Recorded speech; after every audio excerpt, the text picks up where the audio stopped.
Hey guys, Justin Rivas here, talking about another basic mode on your camera that will help you from being overwhelmed but start to take more control over your photos. Now, I talked about the first thing you should do is get into aperture priority, and you should be able to see a link to that video. But the next one that you can play with is shutter priority. On a Nikon, that's signified by a little S. I think Canon could be similar. Most of the cameras will have S on there. Check your user manual, just look for shutter priority. What shutter priority does is it allows you to control the shutter speed of your camera. If you don't know what that is, I've got another video explaining briefly about shutter speed. But what this is going to allow you to do is, if you want to intentionally freeze motion, like at sports or other things where there's lots of movement, you just kind of want to freeze it in time.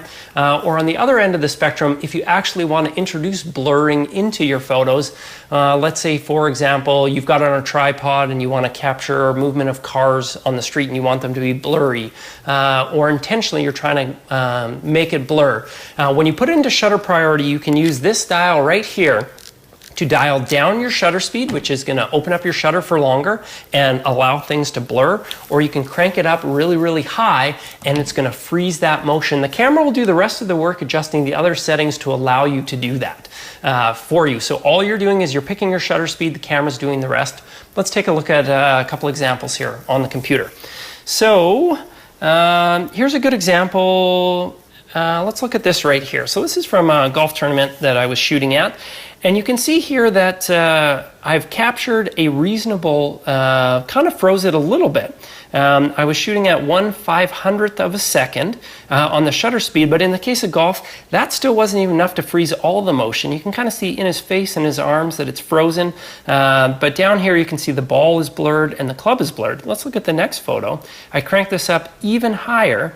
I'm now at 1/1250th of a second, and you can see that everything is frozen here. He's in the middle of the swing, but the golf club is frozen. It's not blurry. It's not moving. Now, it's not to say that one is necessarily better than the other. In their own right, both of these photos are kind of cool. In this previous one here, we've got the blurred, and it shows action, it shows that movement. That can be really cool depending on what you want to do. Maybe another example of even slower here is I'm at 1/160th of a second, and here you can see that these drumsticks are blurring out. Now again, it's just giving you control. If you're taking pictures of your kids playing soccer, you don't want your camera accidentally choosing a really slow shutter speed and everything is completely blurred out and messy, or if you're trying to capture a special moment, you want to freeze that moment in time.